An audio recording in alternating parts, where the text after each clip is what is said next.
नमस्कार दोस्तों, स्वागत है आपका SSC learning point by Singh sir. आज हम ग्रेजुएशन लेवल का ये लास्ट पेपर है, उसका सॉल्यूशन करेंगे। चलो फिर देखते हैं, इसको सॉल्व करते हैं भाई। और क्या ही कर सकते हैं, टाइम वेस्ट तो करना नहीं है। ठीक है।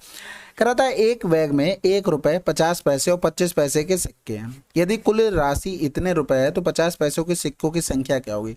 कोई दिक्कत ही नहीं है भाई, इनको सबको रुपए में चेंज कर लो भाई। 3 सिक्के 1 1 रुपए के हैं तो 1 का गुणा 50 पैसे के हैं, तो 50 पैसे को अगर रुपए में बनाएंगे तो 50/100 करना पड़ेगा। और अगर 25 पैसे को रुपए बनाओगे तो बटे में 100 करना पड़ेगा, यानी कि यहाँ पर 1/4 का गुणा करना पड़ेगा। तो भाई यहाँ पर 3 हो गया, और इसको गुणा करेंगे 4 के साथ 1/2 तो 2 आ गया। इसको करेंगे तो 2 3 6 2 दूनी 4 हो गया, यानी कि 3 2 5 हो गया, 5 दूनी 10 3 13/2 आ गया। इसका मान दिया गया था हमें 143। हमें 50 पैसे के सिक्कों के यानी कि 4 का मान निकालना था। ये आंसर निकाल लो, या आप पूरी वैल्यू निकाल लो फिर सिक्कों की संख्या निकाल लो। ठीक है, तो डायरेक्ट हम 4 का मान निकाल लेते हैं।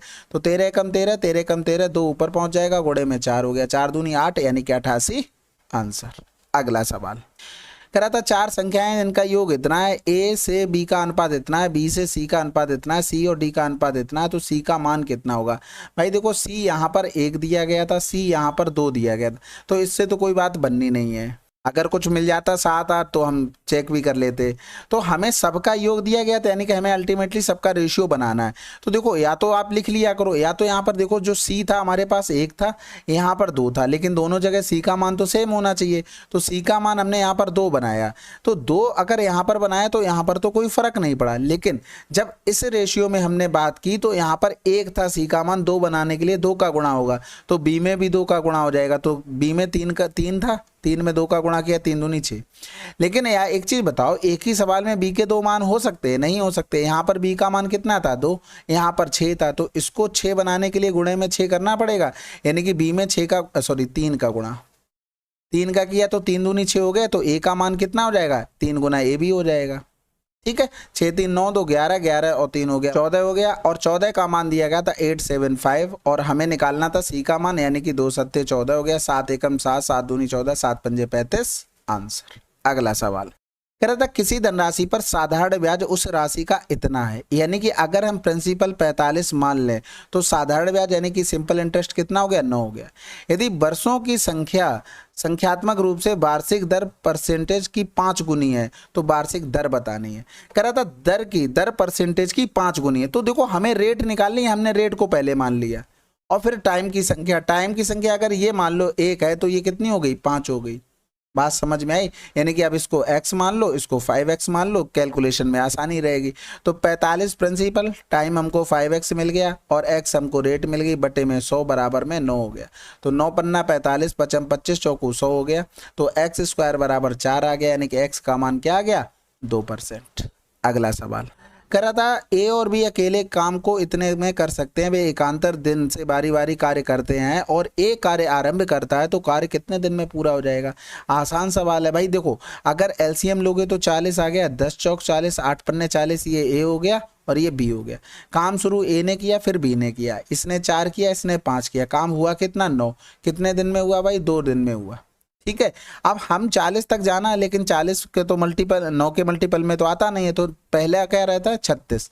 तो ये 4 गुना हो गया, यहाँ पर 4 गुना करेंगे, यानी कि 8 दिन में 36 काम होता है। तो काम बचा कितना है? 40 से 36 घटा देंगे तो 4 काम बचा है। अब किसका नंबर आ गया? यहाँ तो सर्किल पूरा घूम चुका है, फिर से इसका नंबर आ गया। ये 1 दिन काम और करेगा और फिर काम खत्म, यानी कि टोटल 9 दिन। अगला सवाल, अब इधर देखो, ये इसको हम अगर चाहें तो ये लिख सकते हैं 32 का स्क्वायर की पावर में 2 माइनस का 1, यानी कि एक बार 32 का स्क्वायर करेंगे 1024 माइनस का 1 हो गया, एक बार जोड़ देंगे 1024 प्लस का 1। यहाँ वही फार्मूला लगा, ए स्क्वायर माइनस का बी स्क्वायर, बस और कुछ नहीं किया। ठीक है, तो इधर हो गया 103 हो गया, और इनटू में 1025 हो गया।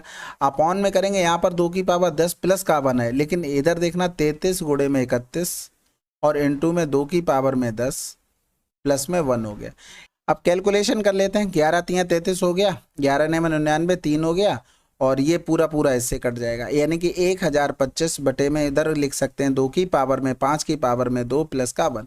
इसका मतलब क्या होता है? 2 का भाई 32 हो जाएगा, 32 की पावर 2 का मतलब 1024 हो गया, प्लस का 1 कर देंगे, यानी कि 1025 हो गया। डिवाइड करोगे आंसर क्या आ जाएगा? 1। अगला सवाल, एक व्यक्ति अपनी यात्रा का 2/5वां भाग इतने की चाल से पूरा करता है और शेष यात्रा का इतने किलोमीटर की चाल से पूरी यात्रा करता है। पूरी यात्रा की एवरेज स्पीड बतानी। देखो एवरेज स्पीड का फार्मूला होता है टोटल डिस्टेंस अपॉन में टोटल टाइम। सिंपल सी बात है। यहाँ पर 2/5वां हिस्सा था, ठीक है, 2 में से 5वां हिस्सा कवर कर लिया तो बचा कितना, 3/5। भाई 5 पूरा मान लिया, उसमें से 2 कवर कर लिया, 3 बचा। यानी कि टोटल डिस्टेंस हमने मान ली 5, तो एक जगह 2 कवर कर रहा है, एक जगह 3। अब ये 40 की चाल से जा रहा है। अगर हम टाइम निकालेंगे तो डिस्टेंस अपॉन में स्पीड होता है, बटे में 40 हो गया। इधर ये जा रहा है 60 से। अब यहाँ पर ये 3 दूनी 6 कर लो और इधर 2 दूनी 4 कर लो, यानी कि ऊपर आ गया 2/20, यानी कि कहने का मतलब 1/10 ये आ गया हमारे पास टाइम। तो 1/10 से हम भाग करेंगे, 10 ऊपर चला गया, यानी कि 50 आंसर। अगला सवाल, यदि लंबवृत्तीय शंकु की त्रिज्या इतनी बढ़ा दी जाए, उसकी ऊंचाई इतनी कम कर दी जाए, तो लंबवृत्तीय शंकु का आयतन कितना बढ़ जाएगा। देखो आयतन अगर लिखते हो 1/3 पाई आर स्क्वायर एच होता है, तो रेडियस में जो होगा वो 2 बार होगा क्योंकि स्क्वायर है, और हाइट में एक ही बार होना है। तो 20% की वृद्धि हो रही है। 20% मतलब क्या होता है, 1/5। तो 5 से 6 हुआ, फिर 5 से 6 हुआ, क्योंकि ये रेडियस की बात थी इसलिए। ऊंचाई की बात करेंगे तो 1/4, जो 4 से 1 कम हो गया, कितना हो गया, 3 हो गया। तो 2 दूनी 4 हो गया, 2 तियां 6 हो गया, यानी कि इधर करेंगे 25 दूनी 50 हो गया, इधर 3 त्रिका 9 छक्का 54 हो गया। भाई देखो इसमें भी 2 का गुणा कर दो, इसमें भी 2 का गुणा कर दो, तो 54 दूनी 108 हो गया, 50 दूनी 100 हो गया। भाई कितने की वृद्धि हुई, 8% की। अगला सवाल कह रहा था, सभी वर्षों में एक साथ मिलाकर कॉलेज ए में नामांकित विद्यार्थियों की संख्या की तुलना में सभी वर्षों में एक साथ मिलाकर कॉलेज सी से उत्तीर्ण करने वाले विद्यार्थियों का परसेंटेज ज्ञात कीजिए। देखो सभी वर्षों में ए में नामांकित हो रहा है, ठीक है, की तुलना में सभी वर्षों में एक साथ मिलकर कॉलेज सी से उत्तीर्ण करने वाले। तो भैया कैलकुलेशन है, थोड़ी बहुत करते हैं भाई। देखो 720 हो गया, 650 हो गया, ये एनरोल कर रहे हैं ए में, तो इनको जोड़ते हैं भाई। लास्ट में तो सभी में 0 है तो 0 आ गया, फिर 2 हो गया, 5 2 7, 7 5 12 हो गया, हाथ से लगा 1 हो गया, यानी कि 8 6 14 हो गया, 14 और 8 22 हो गया, 14 और 8 22, 22 में 9 जोड़ देंगे तो 31 हो गया। अब सी में उत्तीर्ण यानी कि पास वाले चाहिए थे, तो भैया एक तो ये हो गया और फिर एक ये हो जाएगा और एक ये हो गया, एक ये हो गया, जोड़ देंगे तो लास्ट में तो सबके 0 ही 0 है। फिर 2 हो गया, 8 2 10 हो गया, 10 5 15, 15 और 7 22 हो गया, हाथ से लगा 2 हो गया, 7 2 9 हो गया, 9 7 16 हो गया, 16 और 8 24 हो गया, 24 में 8 जोड़ेंगे तो 32 हो गया। कह रहा था कि सभी वर्षों में सी से उत्तीर्ण होने वाले विद्यार्थियों का परसेंटेज क्या है, यानी कि इसका हमें x% बराबर निकालना था बस। तो ये कैंसिल आउट हो गया और अब कुछ काटो पीटो नहीं, 322 00 बटे में 312, बस इतना कर लो। अब जो भी आएगा ये परसेंटेज में आया था, लेकिन यहाँ पर देखो कोई नहीं, अभी हम बता देते हैं, ये पहले भी सवाल इस टाइप का कर चुके। तो ऑप्शन हमने सारा लिया, सभी में एक बार जा रहा था, तो ये 0 2 से गया, एक उतारा ले 0, भाग तो जाएगा नहीं, पॉइंट लगाएंगे 0 बढ़ाएंगे। अब देखो यहाँ पर तीसरे नंबर पर सबसे बड़ा क्या लिखा है, 3 लिखा है, तो 3 त्रिका 9, यानी कि 10 से छोटा आ रहा, 3 का गुणा करना, 3 दूनी 6 हो गया, 3 एकम 3 हो गया, 3 त्रिका 9 हो गया, बस आंसर लगा दो। बताना क्या था, अच्छा ठीक है, डायरेक्ट आंसर आ तो गया। तो इस तरीके से देखो हमने क्या किया, बच्चों वाले तरीकों से किया, लेकिन आंसर जल्दी आ गया। नहीं तो फंसे रहते कि कैसे डिवाइड करें, ईगो पे तो कुछ लेना नहीं है पेपर में कि हम ऐसे करेंगे वैसे करेंगे, हमारा आंसर आना चाहिए। ABC में ये इतना दिया गया था, ये इतना दिया गया था, और BC की लंबाई हमसे पूछी गई थी क्या होगी। तो देखो आपको पता है कि अगर 3 भुजाएं हों तो A प्लस की B ये छोटा होगा, सॉरी बड़ा होगा C से, और A माइनस B यानी कि डिफरेंस से बड़ा होगा। तो हमारे पास 3 नंबर थे, यानी कि 13 प्लस का 9 होगा, और इधर हो जाएगा 13 माइनस का 9, यानी कि 13 से 9 गया तो 4 बचा, और 9 3 कितना हो गया 22, यानी कि जो भी नंबर होगा, यानी कि जो भी तीसरी भुजा होगी वो भैया 4 से तो बड़ी होगी, यानी कि ये हो नहीं सकता, ये हो नहीं सकता, 22 से छोटी होगी, यानी कि ये हो नहीं सकता, आंसर लगा दो। ठीक है, अगला सवाल, 2018 में एक मशीन द्वारा निर्मित खिलौनों की संख्या 25,000 थी, 2019 में 20% बढ़ गई, 2020 में उत्पादन हड़ताल में बाधित हुआ और इसमें 15% की गिरावट आई। मशीन द्वारा 3 वर्षों में कुल कितने खिलौने बनाए गए। देखो अगर 2018 में उसने 100 बनाए तो 2019 में कितने बनाए, 20% बढ़ गई, यानी कि 120 बनाए। फिर उसके बाद कह रहा 2020 में इसमें गिरावट आ गई, यानी कि 15% की गिरावट आई, तो 120 में 15% यानी कि 85% निकाल लेते हैं। तो 12 पंजे 60 और 12 अट्ठे 96 6 102 हो गया, ये एक 0 बचाता है, इससे ये कैंसिल आउट हो जाएगा। यानी कि अगर हम टोटल देखें तो कितना बनाया है भाई, यहाँ पर 2 हो गया और 300 हो गया 300, यानी कि ये इस तरीके से लिख लो। यानी कि 100 बराबर हमें दिया गया था कितना, 25,000, और हमको निकालना था 322, यानी कि कैंसिल आउट हो गया। 25 दूनी 50 हो गया, 25 दूनी 50 और 5 55 हो गया, 25 तियाँ 75 और 5 80, 805 कहीं लिखा है, आंसर लगा दो। इसमें देखो दो चित्र दिए गए थे, कह रहा था एंगल ए और एंगल पी ए सी बराबर में पी आर, ठीक है। कह रहा था सर्वांगसम होने के लिए निम्नलिखित में से किस विकल्प का संतुष्ट होना आवश्यक है। सर्वांगसम को आपको पता है, कांग्रुएंट ट्रायंगल ऐसे होते हैं जिसमें कुछ भी डिफरेंस नहीं होता, सबका बिल्कुल एकदम बराबर होता है, कुछ भी, जैसे साइड अगर 8 है तो दूसरे में भी 8 होगी, ये उसका ये रूल होता है, ठीक है। एस ए एस यानी कि साइड एंगल साइड, ये होते ही भाई भाई अगर ए बी और पी क्यू, यानी कि ए बी बराबर में ये पी क्यू कर दिया, हो तो गया side angle side, side angle side, पहला ही मिल गया, खत्म हो गया, ठीक है। अगला सवाल करते हैं भाई। कह रहा था ये दिया गया था cos 45 दिया गया था, इनके मान निकालने थे, आसान था भाई। साइन 60 का अगर जब आप मान लिखोगे तो क्या होता है, √3/2 बराबर में कोसेक 45 का लिखेंगे तो ये √2 हो गया, यानी कि P अपॉन में Q बराबर में 2√2 अपॉन में √3 हो गया।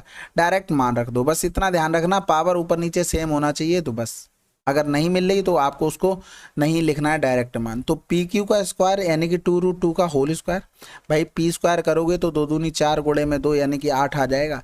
क्यू स्क्वायर करोगे तो ये 3 आ जाएगा, तो 8 प्लस का 3, 8 माइनस का 3, यानी कि 11/5 आंसर। अगला सवाल। अब इस सवाल को देखो, कह रहा सबसे कम छूट परसेंटेज किसमें है। देखो यहाँ पर क्या हुआ, एक मुफ्त मिल रही, टोटल ला कितनी रहे, 9 खरीदी थी, एक मुफ्त मिल गई, 10 लाए, यानी कि यहाँ पर हमें 10% की छूट मिल गई। दूसरी कंडीशन 7 खरीदे 8 पाए, यानी कि 7 खरीदने पर एक फ्री मिल रही, इसमें यही तो हुआ, यानी कि एक फ्री मिली, टोटल हम लाए कितनी, 8 लाए, गुणे में 100 कर देंगे, यानी कि कितना हो गया, 12.5% छूट यहाँ पर मिल रही। तीसरी कंडीशन में 20 और 15 की 2 क्रमिक छूटें हैं, यानी कि अगर इनकी एकल छूट बनाएंगे तो 15 माइनस का हो गया 20 गुणे में 15/100 हो गया, सॉरी ये प्लस होगा, फार्मूला a+b माइनस ए भी होता है ना। तो 20 पंजे 100, 5 15 हो गया, इधर तो 3 हो गया, इनको जोड़ेंगे तो ये 5 2 1 3 माइनस का 3 करेंगे। वैसे आपको इतना लिखना नहीं था, आपको देखते ही समझ में आना चाहिए, 20 10 30 35 हो रहा, 35 में से कितना ही घटा लोगे, तो इनको तो चेक ही नहीं करना था, ऊपर वाले 2 बचे थे, ऊपर वाले 2 को चेक कर लेते, आंसर आ जाता, ठीक है। तो सबसे कम छूट किस में मिल रही है, 10% वाले में। अगला सवाल, करा एक मोटर बोट की चाल स्थिर जल में इतनी है, उसे धारा की दिशा में 20 किलोमीटर जाने और वापस वहां से वापस आने में कुल 4 घंटे लगते हैं, तो धारा की चाल कितनी होगी। तो देखो भाई 20 किलोमीटर धारा की दिशा में जा रहे हैं, किधर जा रहे हैं, धारा की दिशा में, और वापस आने में, यानी कि यहाँ पर हो गया 15 प्लस का ए, और इधर करेंगे प्लस में 20/15 माइनस का ए, और ये बराबर में हमको दे दिया था 4 घंटे। अब इसमें आप ऑप्शन से मान रखेंगे या फिर आप डायरेक्ट करें। देखो अगर हम डायरेक्ट करेंगे तो 20 ऊपर चला गया, अगर 20 की जगह हम देखेंगे तो ये 15 माइनस का ए बाहर ले लिया कॉमन करके, ये हो गया, इधर करेंगे तो 225 माइनस का ए स्क्वायर हो गया, बराबर में 4 हो गया, ये कैंसिल आउट हो गया, इधर करेंगे तो ये 4 पंजे 20 हो गया, 15 दूनी 30 हो गया, 30 में 5 का गुणा करेंगे 150, 150 बराबर में 225 माइनस का ए स्क्वायर हो गया, यानी कि ए स्क्वायर करेंगे 5 हो गया, 12 से 5 गया तो 7 हो गया, बस इतना ही बचा ना। तो इसको लिख सकते हैं 25 तिया में 75, यानी कि 5 बाहर आ जाएगा और 3 बचेगा, आंसर। अगला सवाल, 25 पूर्णांकों का औसत शून्य है, धनात्मक पूर्णांकों की अधिकतम संख्या कितनी हो सकती है, आंसर आ गया 24। भाई हमें शून्य बनाना है, तो भैया देखो एवरेज शून्य था, 25 नंबर थे, हमने इधर टोटल 24 नंबर रख लिए, इधर हमने 1 रख लिया, जितना भी इनका सम बन रहा होगा वो हम इधर माइनस वाला 1 नंबर मान लेंगे, ठीक है। तो हम 24 प्लस कर सकते, अगर वो नेगेटिव बोलता तो भैया हम नेगेटिव वाले भी इधर इतने 24 नंबर रख लेते, यहाँ पर 0 होता, इधर 1 नंबर ले लेते, तो जितना नेगेटिव में आता उधर हम एक यहाँ पर प्लस वाला मान लेते, 0 हो जाता, बस यही लॉजिक था। अगला सवाल, एक आयताकार बगीचे जिसकी लंबाई इसकी चौड़ाई से 8 सेंटीमीटर अधिक है और आधा परमाप यानी कि अर्ध परमाप 42 सेंटीमीटर दिया गया था, आयताकार बगीचे का क्षेत्रफल, यानी कि L + B का मान हमें 42 दिया गया था, ठीक है, और 8 सेंटीमीटर अधिक है, यानी कि चौड़ाई अगर x है तो ये x प्लस का 8 हो गया, यानी कि 2x प्लस का 8 बराबर में हमें 42 दे दिया था, तो 12 से 8 गया तो 4 हो गया, यानी कि इधर 34 हो गया, x बराबर क्या हो गया 17 हो गया, तो यहाँ पर करेंगे 17 8 25 हो गया, और इधर गुणे में 17, 17 पना 85, 17 दूनी 34, 34 में 8 जोड़ दिया 42, आंसर। अगला सवाल, अब ये सवाल देखो, इसको भी हम डायरेक्ट कैसे कर सकते हैं। देखो 49 प्लस का 4 चौको 16 3 48 हो गया, और इनटू में 2 कर देंगे। 9 8 17 के साथ हाथ से लगा 1 हो गया, 5 4 9 हो गया, गुणे में 2 किया तो 2 सत्ते 14, दोने में 18 1 19 आंसर बस। लेकिन यहाँ पर एक चीज देखना, अगर इनके कंजुगेट से गुणा कर रहे हो तो डिफरेंस बन रहा, आंसर बन आ रहा कि नहीं आ रहा। जैसे इस तरीके से करोगे, अभी मैं बताता हूँ पूरा कैसे हो रहा है। जब ऐसे करोगे तो देखो 49 हो रहा है, और 4 छुकू 16 3 48 हो रहा है, बन रहा बस।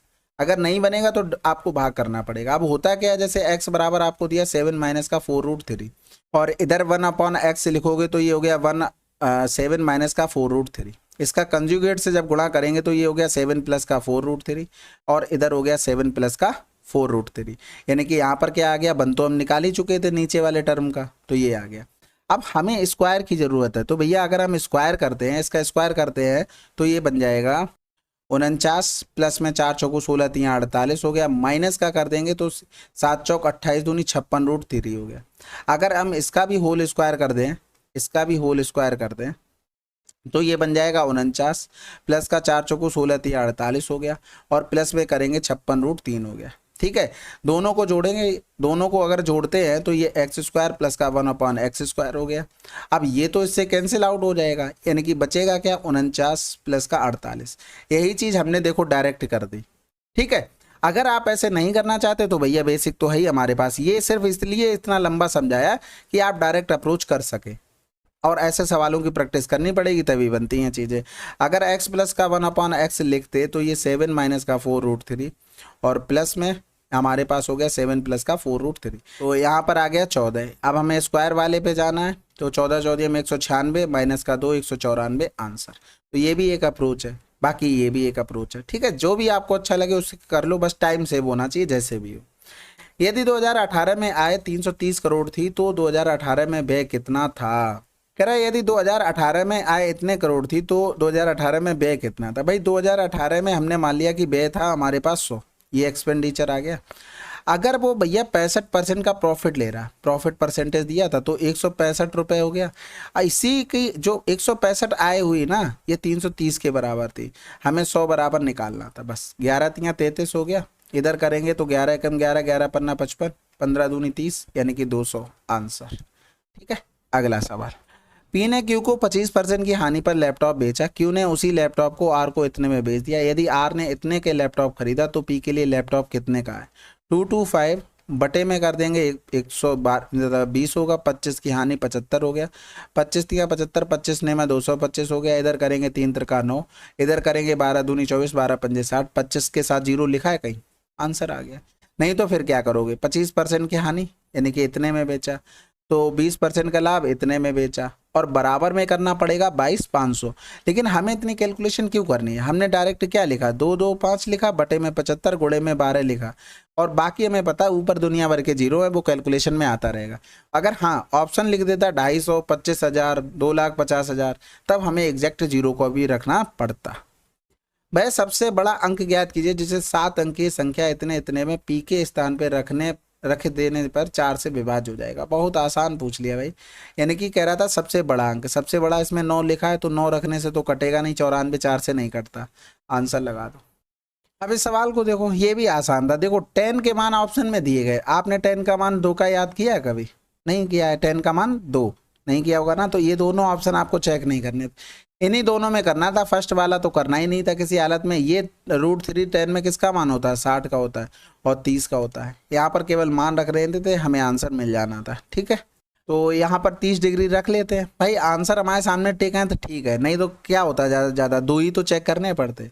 ठीक है, तो उस हिसाब से आप लोग देखेंगे भाई 30 डिग्री में सेक अगर 30 डिग्री की बात लिखें तो ये क्या होता है, 2y में √3 होता है, तो यहाँ पर 2y में √3 की पावर में 4 प्लस का 8 हो गया, और बराबर में हमें प्रूव करना है 2y में √3 की पावर में 2, यानी कि 40 बटे में 3 हमें प्रूव करना है। इधर करेंगे 16 हो गया, इधर करेंगे 9 हो गया, यानी कि 16 बटे में हो गया हमारे पास 3। ठीक है, प्लस में हो गया, यहाँ पर करेंगे 2 दूनी 4 चौकू 16 और 8 8 तियाँ 24, 24 में 16, 40 बटे में 3, प्रूफ हो गया, बस खत्म हो गया सवाल। ठीक है, अगला सवाल। के का वह सबसे छोटा शून्योत्तर मान ज्ञात कीजिए जिससे 7 अंकों की संख्या 9 से विभाज्य हो जाए। बहुत आसान है, इनको सबके जोड़कर हमें देखना है। तो 9 चला गया, फिर चला जाएगा 4 3 7 हो गया, यानी कि 7 3 10 और 8 18 चला गया, 5 4 9 भी चला जाएगा। यानी कि के की जगह ऐसा क्या मान रखे कि 9 से डिवाइड हो जाए, एक ही ऑप्शन था। ठीक है, 22 वस्तुओं का विक्रय मूल्य 540 वस्तुओं के क्रय मूल्य के बराबर है, यानी कि 22 वस्तुओं का एसपी बराबर है 540 वस्तुओं के सीपी के। यानी कि एसपी अपॉन में अगर हम सीपी लिखें तो 540 बटे में 22 हो गया। बिल्कुल, कह रहा था अर्जित लाभ इतना है। भाई हमारे हिसाब से ये लाभ बी पे तो बेचा जा रहा है एसपी पे, तो अगर हम सीपी 100 मान लें तो लाभ कितना होगा, 144 होगा। तो कह रहा बाई का मान ज्ञात कीजिए, बस इसी को कैलकुलेशन करना है, आपका आंसर आ जाना है। तो इधर 9 एकम 9 हो गया, बचा कितना है 5, और 9 छक्का 54 हो गया, 9 छक्का 54 हो गया। यानी कि इधर क्या कर सकते हैं भाई, तो बाई बराबर में 6000 बटे में 16 हो गया। लगभग में पूछा गया क्या, देख लेते हैं। पूरा पूरा कटेगा, 16 3 48, 12 बच गया 120 हो गया, और 16 सत्ते 112 हो गया, फिर बच जाएगा 16 पंजे 80, यानी कि पूरा पूरा भाग चला गया। ठीक है, अगला सवाल करते हैं। कह रहा था 2021 से 2022 तक विनिर्माण इकाइयों में सर्वाधिक वृद्धि दर्ज की गई। तो परसेंटेज की तो बात कर नहीं रहा है, डायरेक्ट हमें डिफरेंस देखना है भाई। इसमें अगर देखेंगे तो ये 25 की वृद्धि हो गई, इसमें देखेंगे तो 9 से 5। पहले तो ये देख लो, ए बी ई डी को करना, सी को हमें चेक ही नहीं करना। तो 4 हो गया, 6 से 2 गया 2, 24 की हुई। इसमें देखेंगे तो 9, 6 से 3 गया 3, इसमें देखेंगे 2, 7 से 5 गया 2।